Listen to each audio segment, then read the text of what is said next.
Hannah, pronouns she, her, from Mississippi. The ethical case of Judaism. Okay, sorry. What's up there, Hannah? How you doing? I'm doing well. So just to clarify, I am the caller who used to go under the name Jackie, but recently I've been pushing my gender, and I wanted to know if it's okay if if you don't want to use she, her pronouns for me, that's fine. It's just no, we'd love to. I mean, I am a little surprised. I think if I'm remembering this person specifically, but yeah, no, feel free. 100%. Yeah, I named myself Hannah after Hannah Arendt, who's a big inspiration of mine, even though I disagree with her on some things. And in any event, I just wanted to call in to provide what I think is the moral argument for the Jewish religion.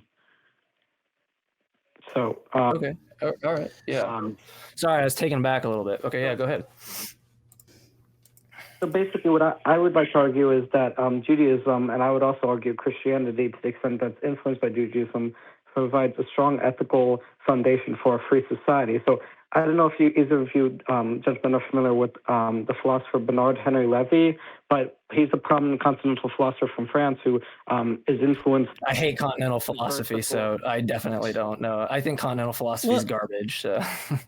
Well, Hannah, just let me just add in here. It's definitely the foundation for an ethical society as long as you bend the knee to God, right? Like you definitely have to get down on your knees and pray every single day. You got to worship God you got to do exactly what God says, and then there you find freedom in being a slave to God. Is that not correct? That's how I understand my Bible. I don't think that's true of the Jewish religion's view of the relationship between human beings and God. I mean, I sorry to push back on this, but I just, I mean, the Bible is very specific about how much God definitely wants you to worship him. I mean, if I remember correctly, he once opened up a sarlacc pit in the desert and he had it swallowed up a whole bunch of Israelites that were kind of getting lippy with him. A majority of the time when God gets really pissed off at the Israelites, it's because he was allowing like too much freedom, or there was too much freedom allowed in the society and everything. And so like God got pretty pissed off at them for that. God got pretty pissed off for other cultures showing off their freedom, to worship other gods and their free choice and everything like that. He got pretty pissed off at them, and he punished them in multiple ways, including with genocide as well as sex trafficking their little girls. So God is very clear in the Old Testament that you have to follow him and do what he says, or otherwise he will fuck you up. Could I just make my case? Could I have maybe 1 minute to make my case? And then if there's anything in what I'm saying that you think is problematic or mistaken, you could respond. And then instead of doing that, what you're trying to do. Okay, fine. Have a minute. Explain it to us like we're five. Okay. A minute on the clock. The reason I mentioned Bernard Henry Levy is because he's influenced by the postmodern ideals of people like Jean-Francois Lyotard and others who analyzed skepticism to meta-narrative. And I think what he's influenced by the Jewish theologian Emmanuel Levinas, because he would argue that even if we accept the postmodern skepticism to the legitimacy of an all-totalizing narrative, and we should encourage pluralistic societies that accommodate micronarratives, the thing at the base of those micronarratives should... You're using way too many... Oh, go ahead. You're losing me so quick. And I would argue that the ethical responsibility to pluralism and alterity, right, the meta-narrative that is the basis of the micro-narrative, is Judaism and specifically the Judeo-Christian tradition in the West, because of the fact that within both Judaism, with thinkers like Martin Buber and Emmanuel Levinas, as well as within Christianity, because of the idea that we have each individual is created in the transcendent image of the divine, that we have an ethical responsibility to protect the rights of the other. And so totalitarian regimes, which are predominantly Islamic or communistic or atheistic, I believe that's an example of what happens when you don't have a strong ethical responsibility to the other. And I think Judeo-Christian ethics is essentially the basis of that. If I tried to repeat the gist of what you said, I would fail miserably. Could you put it in a way that I can actually understand the content. And I just switched over to the YouTube live, and nobody in the audience understands what you're saying either. So I'm not alone. I wanted to make sure if I was the only one. Well, so if you want to, like, is the a big part of this is this is something that I struggle with myself, right? If you want to get people on board with what you're saying, you got to package it and this is something I don't have a great skill at doing. You got to have to package it in a way that everybody's gonna be able to understand, right? I am a hypocrite for saying that because I don't do that very well. But if you could try, I really want to be able to understand what you're saying. All I heard was like that, like Judeo-Christian values, like thumbs up. It's basically what I got out of it. Okay. Well, perhaps a better way to maybe I'm going to try and say it in a way that's perhaps more accessible. The meta-narrative. Also keep in mind that, like, I hate continental philosophy. So if you're going to use any language in continental philosophy, avoid it, because I think continental philosophy is garbage. Like, it's just trash. And I have no idea what continental philosophy is. There's two schools of thought: analytic and continental. Analytic is like actually like getting at the heart of a lot of things, whereas continental is like very vague, very poetic, you don't understand what anybody's saying. Does it have any connection to the continental breakfast that you get at the hotels? Yeah, no, but continental breakfasts are awesome. Anyway, okay. Anyways, Hannah, go on ahead and try to explain it to us like we're 2.5 years old. So basically, what I'm trying to say is you could say the essential moral foundation or axiom that our society should be built upon is one that says that even though we can't know the absolute truth, and that each individual has their own micro-narrative that they live by, the micro-narrative should be accommodated in the fact that we still ultimately have to respect each other's rights. And this sort of, you could say, pro-human or pro-individual rights approach comes from the idea that we are created in the image of a transcendent ideal like God. Does that make sense? Okay, I mean, if you want to deviate completely from what the Bible says and not follow anything that God directly says in the Hebrew Bible as well as the New Testament, then thumbs up, sure, go right on ahead. But I mean, that's not in the Bible, and that's not anything that the Bible teaches. That's not the moral argument for God. That's not, like, I don't know where you're getting that. That seems like if the continental thing is like some kind of weird vagary kind of bullshittery, then it sounds like it's right up Continental's alley. It's very Jordan, like it's like Jordan Peterson, like I think like tries to be a continental philosopher but fails miserably. Yeah, and so Hannah, I'm just kind of curious if you could answer for me why, if that's the case for God in the Bible, my God specifically, why is it that in the Bible God is very specific about the fact that you have to do exactly what he says, otherwise he will fuck you up royally, to the point where like he specifically manufactures situations so that he can go on a complete murder spree of young children in Egypt. There's that one. There's also the fact that God specifically commands the Israelites to kill all of the people and children of the Midianites just because they race mixed, and because they race mixed, God has the Israelites kill all of them but take all of the small girls for sexual slavery. Can you explain your idea in contrast with the words that are literally in the fucking Bible? I would just say the micro-narratives presented in the biblical corpus should be seen in context of the broader meta-narrative. And so even if in the micro-narrative of an individual biblical story... Stop right there. I want to test something. I'm going to test this. Say that sentence again. The micro narrative, and then what? Stop at the meta narrative, and we're going to look under the hood and see if this sentence makes any sense, because I'm not convinced that it will. So what was the sentence? I was basically saying the micro narrative should be interpreted in light of the meta narrative. What does that mean? Basically, the Lyotarian micro-narratives should be seen within the broader cross-cultural referencing of different stories. So you might have an individual narrative. Why do I care about? Wait, hold on. Why do I care about introducing stories? I'm not getting this. Because I don't understand what the micro-narrative, macro-narrative, like what is this? What is this supposed to do to get me to believe that there's some like ethical foundation that's true? Right? I'm lost there. Well, we're not talking about whether the ethical foundation is true. I'm responding to what Glenn, to what Godless Engineer was saying about the stories in the Bible. What I'm saying is the micro narratives within each individual biblical story are embedded within a broader meta narrative, and the meta narrative is the biblical corpus as a whole. Yeah, so you're saying there's an overarching story and there's like little stories in it, but then okay, what's the significance of that? Yeah. I don't understand.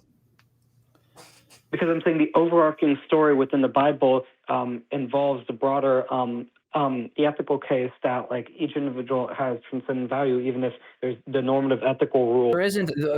Okay, there's not going to be an intrinsic theory of value in this view if, when it turns out on your view, all of these things, like I said in the problem of evil, end up serving God's purpose. Like, so if the things that you're saying, if I'm detecting you, these things in these micro narrative kind of get subsumed up into the meta narrative, and it all like kind of it gets kosher at that point.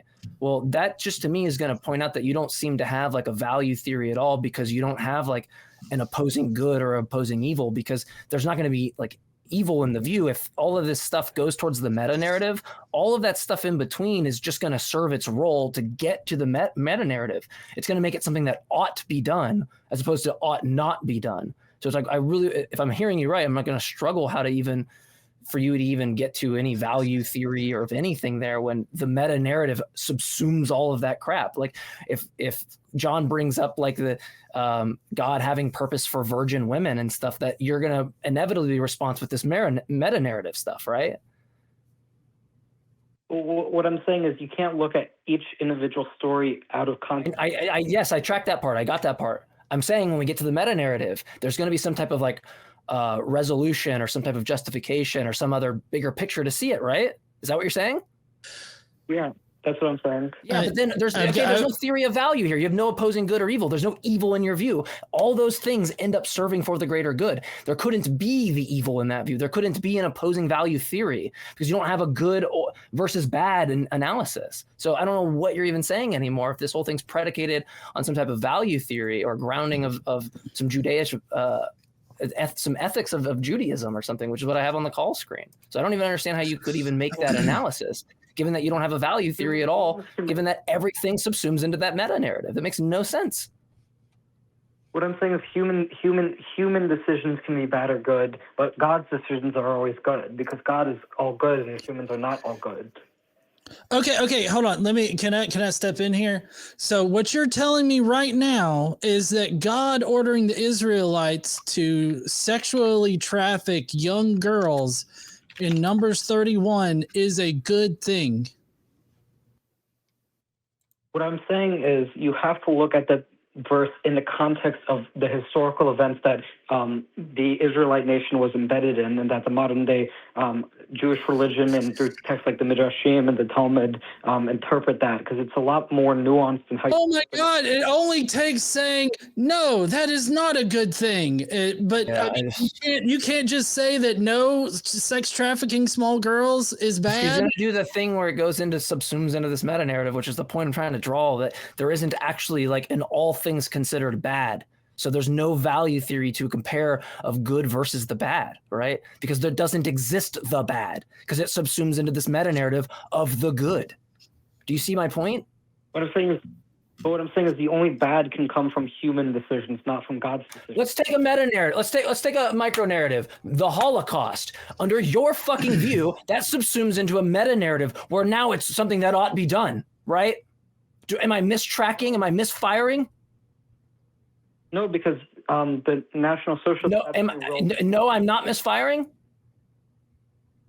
The National Socialists didn't have any ethical justification to do what they did. They did it for no good reason. They did very evil actions for no reason. I'm not talking about that. I'm talking about under your view. You're presumably talking about a meta narrative that exists within your view that gets funneled up to that makes things all okay and good. I'm not talking about this individual person's meta narrative. I'm talking about of the Bible. I'm talking about the meta narrative of the biblical corpus. Yes.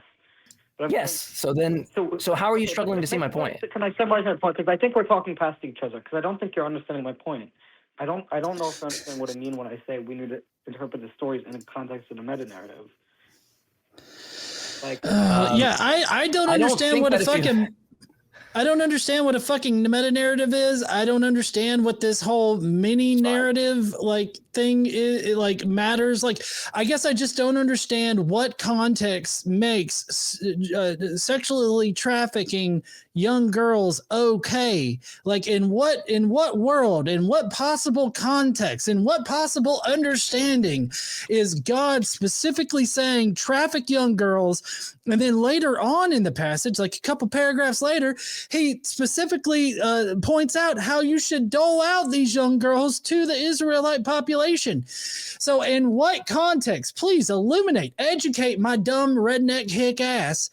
What context is it okay for an all-powerful deity to tell his chosen people to traffic young girls?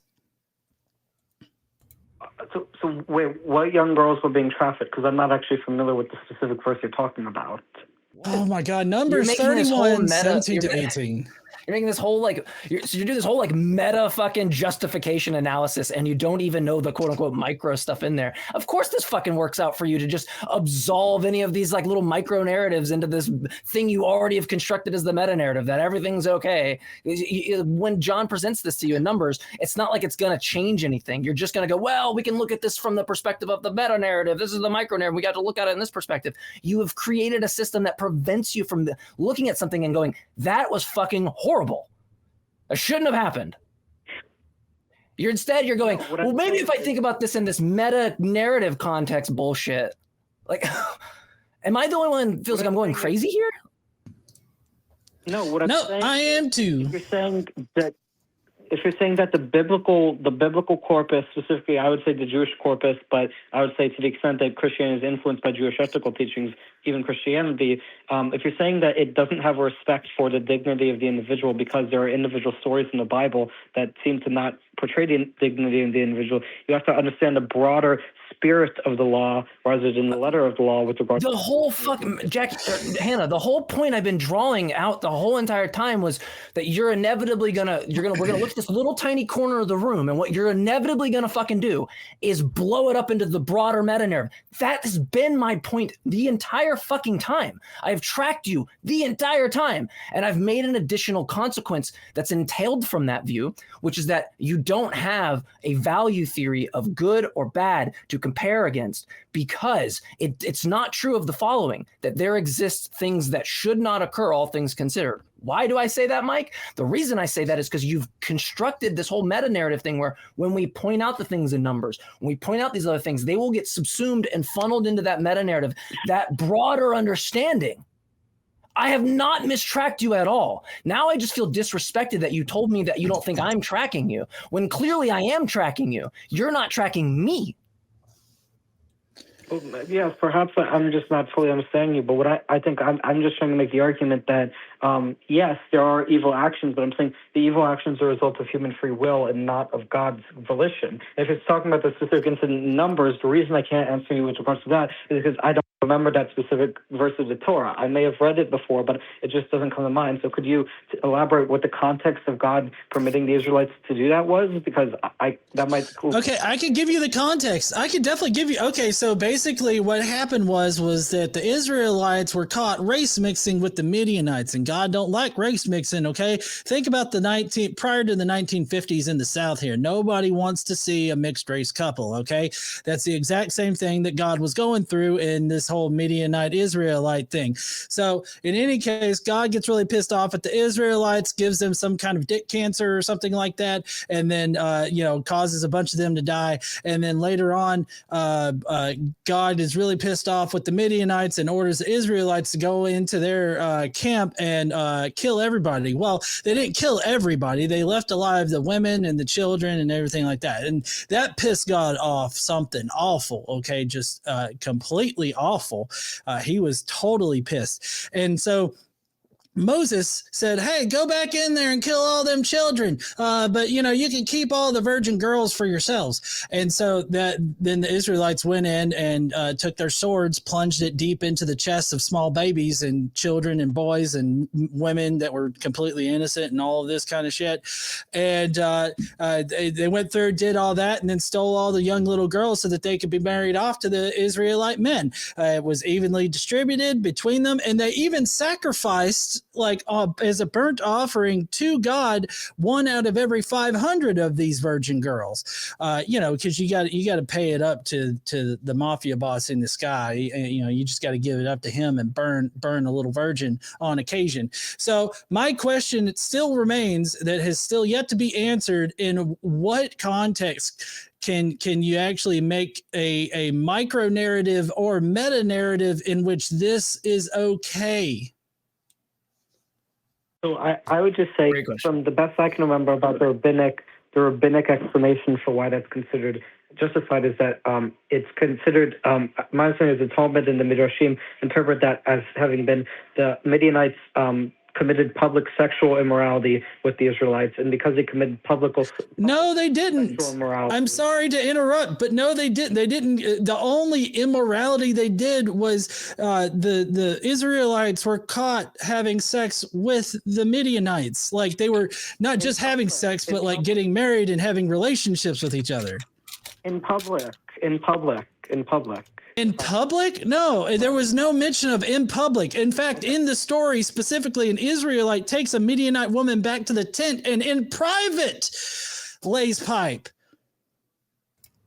Okay, I thought that's what the rabbinic text like the Midrashim interpreted it, but this has been a while since I've heard this story explained to me. Oh, okay. Well, no, they were fucking in a tent, and an Israelite came in and impaled the two people, and then God got really pissed off. So, like, it was purely just the fact that they were race mixing. Like, there was no public sex or anything like that. But even so, let's just assume, like, for shits and giggles here, let's just assume that they were fucking out in public, just right there in the square on the fountain or whatever. They were fucking each other. Let's just say they were doing that. Does that mean that you should go in, kill all of them, and steal their young children to force into sexual slavery? Well, the argument would be that the nation of Midian was committing so much sexual immorality that they deserve to suffer or be punished as a nation for what they did, because they're committing public sexual acts and otherwise worshiping idolatry and luring the Israelites to idolatry and public nudity and other things, or corrupting the culture.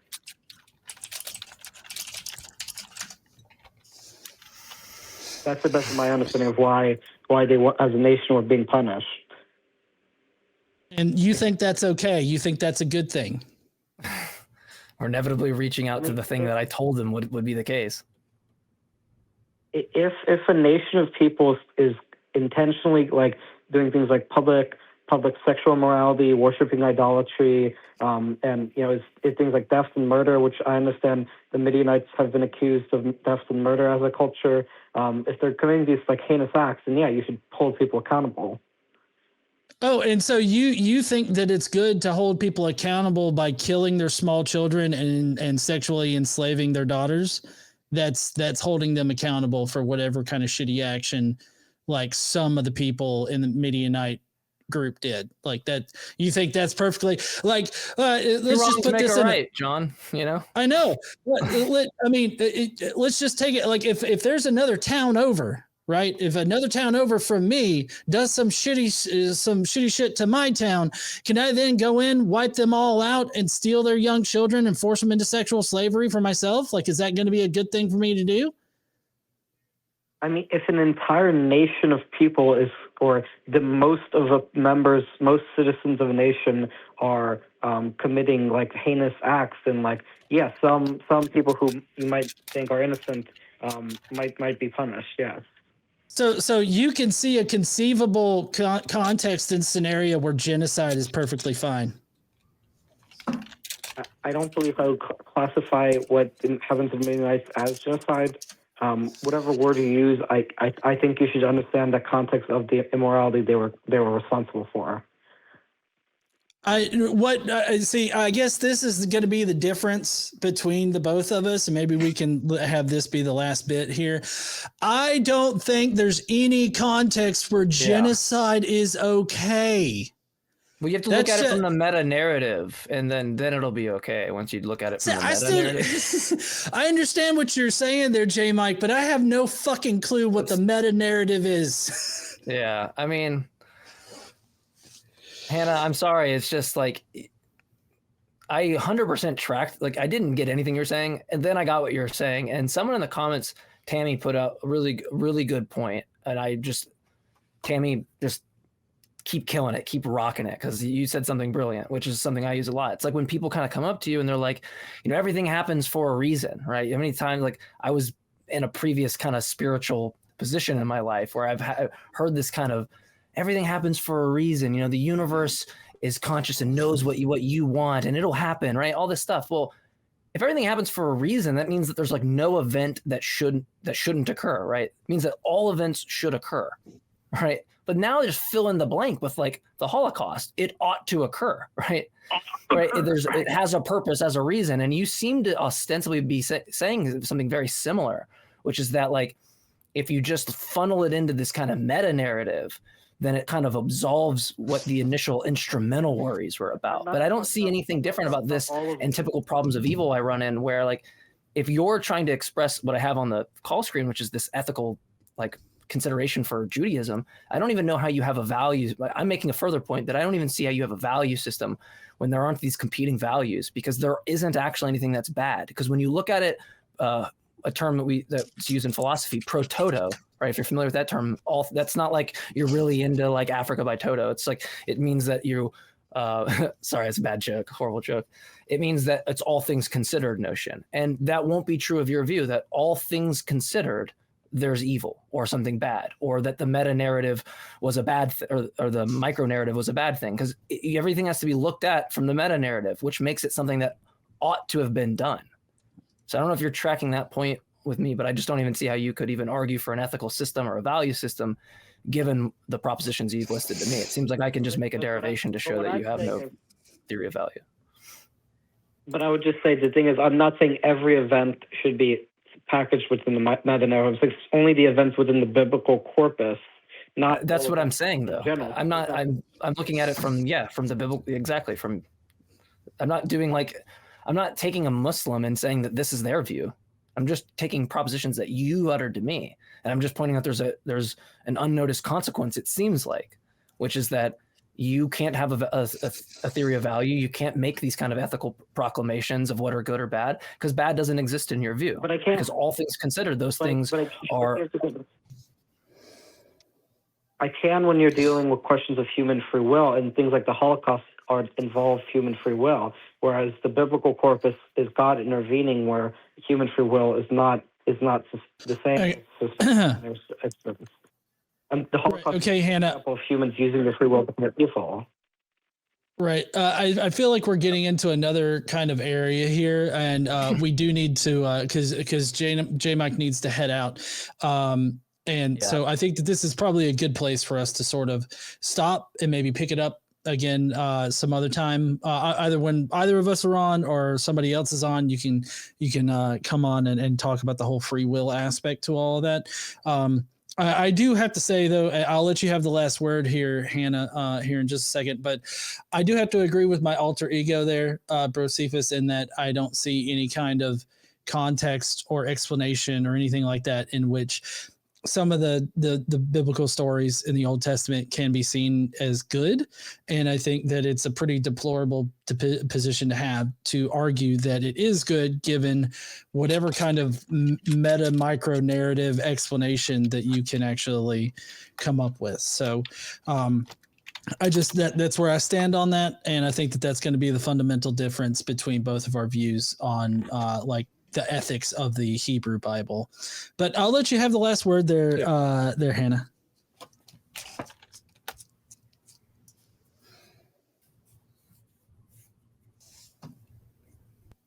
Hannah? ethical responsibility to alterity in the face of the death of the Judeo-Christian value system Western culture is built on, how you can ground that ethical responsibility to alterity in something transcendent.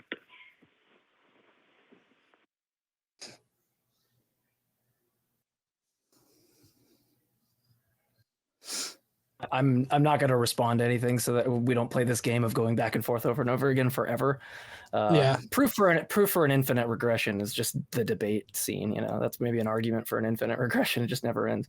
But yeah, we'll move on. I unfortunately had some. I had to recently get like an MRI and stuff, so I found not like anything majorly serious, but I have some back and problems, shoulder problems that I found out, and so I'm going to pass it to Kelly, and it'll relieve me of some potential pain from coming. So I just wanted to give a thanks to Kelly and to John and everybody that fills that in, keeps the show going for everybody else. I really appreciate that. And I wanted to at least say this to some people, because I saw we have a call coming in where someone's going through a lot, and I understand what that's like to go through, just have shit just completely come out of nowhere and just screw up your life in many ways. And so I want people to know that there's people out there for you that will talk to you, that will help you. I have an amazing friend named Aaron who's helped me a lot with a lot of different stuff and recently. And I just want people to know you're not hopeless. There's plenty of people that will reach out, love you, and help you. And so if you're going through a lot, just reach out to somebody, because it's not hopeless, I promise.